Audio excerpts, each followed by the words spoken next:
কারো ক্যান্সার দেখে যদি এই দোয়াটা আপনি বিশ্বাসের সাথে পড়েন, জীবনে কোনোদিন ক্যান্সার রোগে আক্রান্ত হবেন না। দুর্ঘটনা দেখে যদি পড়েন, ওই দুর্ঘটনা আপনাকে স্পর্শ করবে না। যে কোনো কারো বিপদ দেখে যদি কোনো বিশ্বাসী বান্দা এই দোয়া পড়ে, বিশ্বনবী বলেন লাম ইউসিবহু যালিকাল বালা, ওই বিপদ তাকে আর ধরবে না। উফিয়া মিনহু মিন যালিকাল বালা কাইনাম মা কান, সে যতদিন হায়াত পাবে কোনোদিন ওই বিপদ তাকে স্পর্শ করবে না। অনেক সময় আমরা দেখি হাসপাতালে ক্যান্সারের 3rd স্টেজে চলে গেছে, লোকটা হ্যাংলা হয়ে চিকন হয়ে হায়রে কি কষ্ট পায় দেখি না। বিষ্ণুই বলে একটা দোয়া যদি কেউ অন্যের কোনো বিপদ দেখে পড়ে, ওই বিপদ তার জীবনে কখনো আসবে না। অনেক সময় হয় যে আমরা মহাসড়ক দিয়ে যখন চড়ি, দুর্ঘটনায় আইরে আল্লাহ, দুর্ঘটনায় মানুষের মাথা একদিকে দেহ আরেকদিকে, এরকম হয় না? আল্লাহ তুমি হেফাজত করো। বিশ্বনবী বলেন এই দুর্ঘটনা দেখে কেউ যদি এই দোয়াটা পড়ে, তার জীবনে সে কোনোদিন এরকম অ্যাক্সিডেন্টের সম্মুখীন হবে না।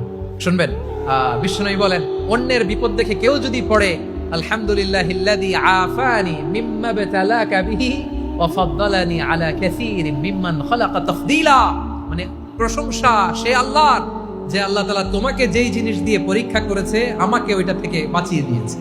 তোমাকে আল্লাহ যেই বিপদে ফেলেছে আমাকে ওই বিপদ থেকে তিনি মুক্ত রেখেছে, আর তার অনেক সৃষ্টির উপর আমাকে তিনি প্রাধান্য দিয়েছে। সুবহানাল্লাহ পড়ে।